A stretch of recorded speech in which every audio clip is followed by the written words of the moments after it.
FIG, stock analysis and price predictions for Monday, 11th of August. Is it a buy or not? This is being made pre-market, just so you're freaking ready for the whole day. Now, this is not financial advice, very subjective.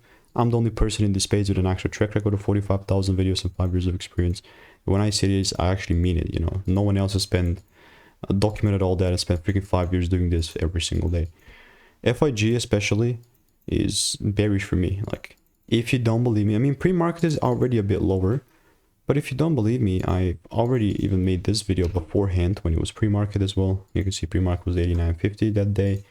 And then we freaking started melting.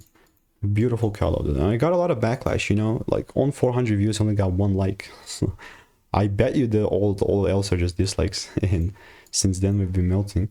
And yeah, I'm just still aiming for the lows. So that's how it's going to look like for now. This is not for now, only for, I mean, this is not forever, only for now.